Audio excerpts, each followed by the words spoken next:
There are 10 football players who have been cursed with bad luck, and one of the unluckiest on this list is Harry Kane, who just can't catch a break. Kane has scored over 350 goals in his career and has consistently been one of the best strikers in the world, but he just can't win a trophy. Kane has been cursed with the STD, the Spurs trophyless disease. You see, despite getting close many times, Kane didn't win a single trophy with Spurs in his 12 years at the club. He's lost 5 finals for both club and country and has fallen short of the Premier League many times.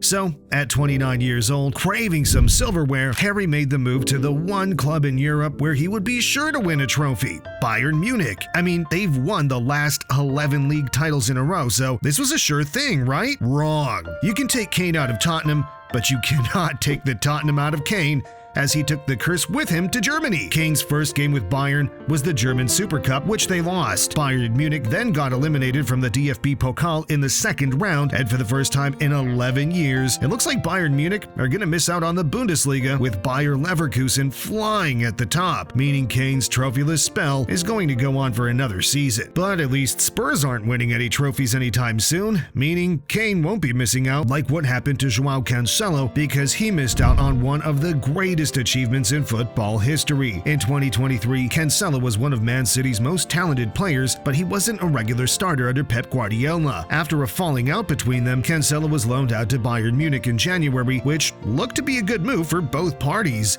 Cancelo was going to get playtime, and Pep got rid of a player causing hassles, but come the end of the season, Cancelo would live to regret that decision. Manchester City knocked Bayern Munich out of the Champions League as they went on to win the entire competition for the first time in the club's history. But it wasn't just that. Man City also lifted the Premier League and the FA Cup as they completed a historic treble, which Cancelo missed out on for just a 6-month loan. Damn, that's unlucky.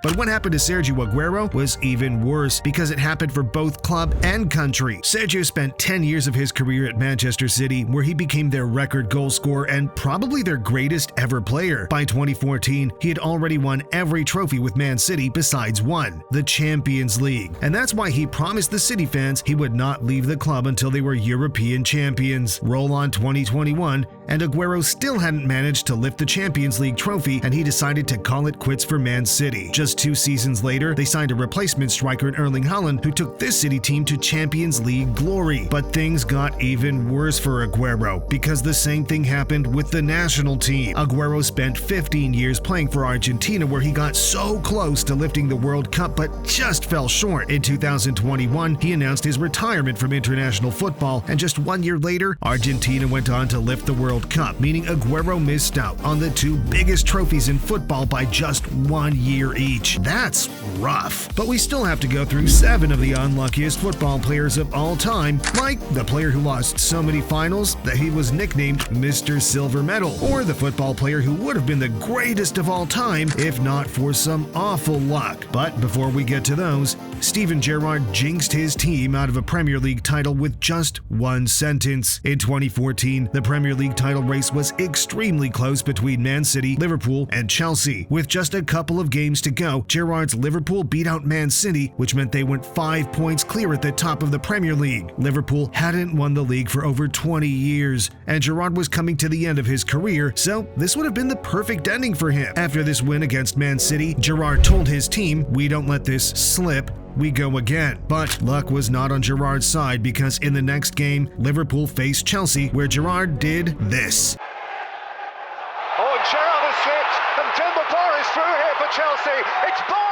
This slip from Gerrard cost him and Liverpool the Premier League title, which, in the end, he never managed to win because he stayed loyal to Liverpool and never left for a bigger club, unlike Felipe Coutinho, who made the biggest mistake of his career by leaving Liverpool. When Jurgen Klopp arrived at Liverpool, things weren't like they are now. The team was very inconsistent, and there was no clear sign that trophies were coming. Felipe Coutinho was easily the best player in that Liverpool team, and he wanted to win the big trophies, so he pushed for a move to a bigger club. So, in January of 2018, Barcelona signed Felipe Coutinho for £142 million.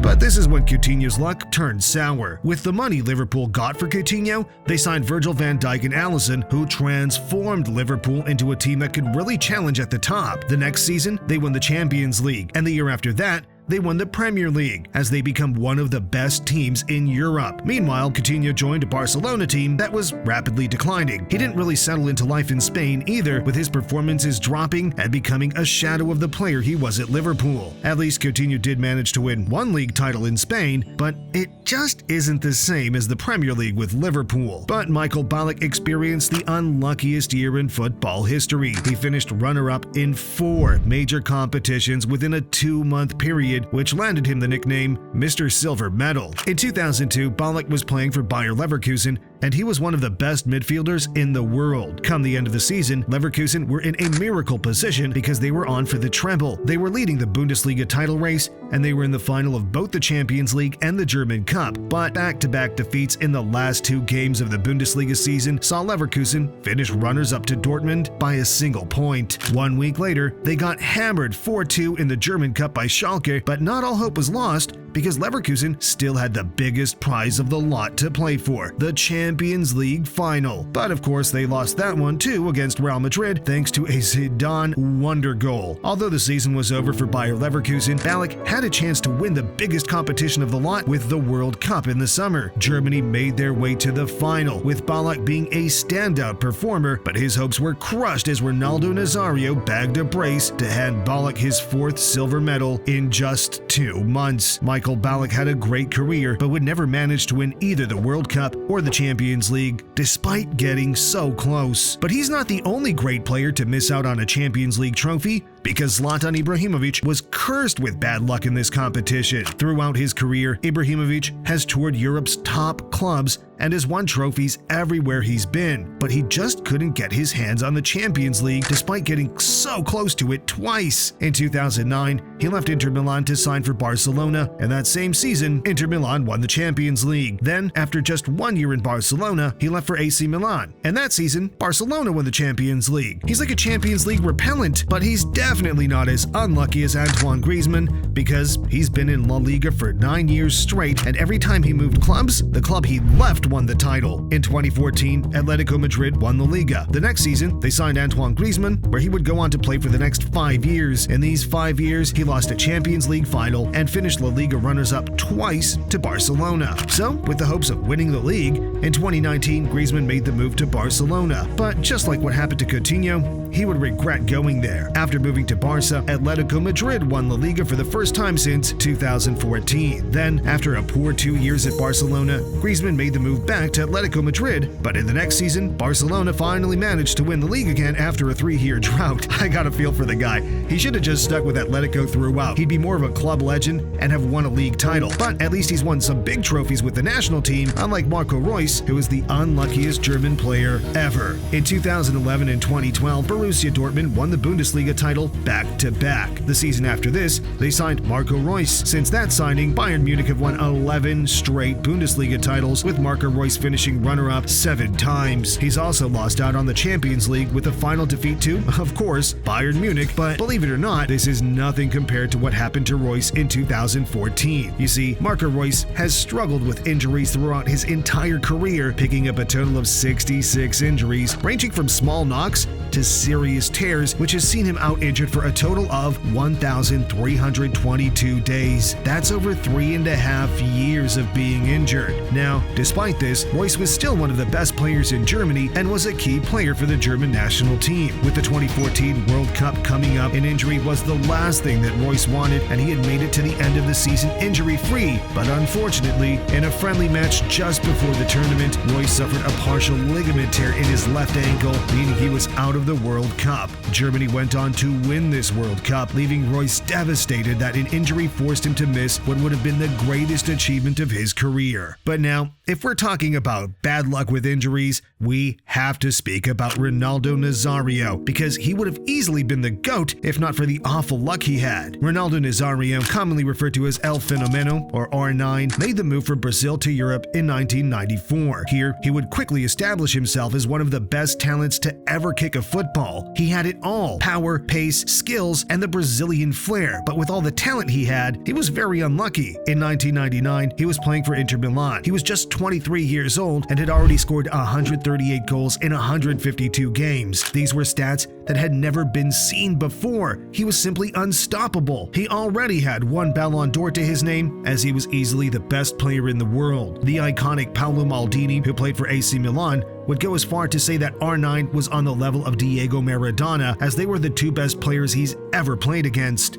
But Ronaldo's fortunes would turn sour so quickly during a Serie A match against Lecce, where he ruptured a tendon in his knee. After a long recovery in April of the same season, Ronaldo returned, but after just 6 minutes on the pitch, he suffered the same injury again, but this time it was much worse. The Inter physiotherapist said that his kneecap actually exploded and that it was the worst football injury he had ever seen. Because of these two injuries, R9 was out for basically 3 seasons straight. Ronaldo eventually returned, and returned in style, winning Brazil the World Cup in 2002 and picking up another Ballon d'Or. But then, the same story repeated itself. The rest of Ronaldo's career was just a battle against injuries, and as time went on, the injuries got coupled with weight issues, causing more problems for him. Despite all these problems, R9 continued to play at a top level and is easily one of the greatest players to ever play the game. But who knows, maybe if he never ruptured that knee, there would be no GOAT debate, as El Fenomeno would be #1. Well, that's what I think at least. Damn, these were some unlucky players. Maybe they weren't subscribed to Top Bins. That's definitely a good luck charm. And if you want extra good luck, you should watch the video on screen now.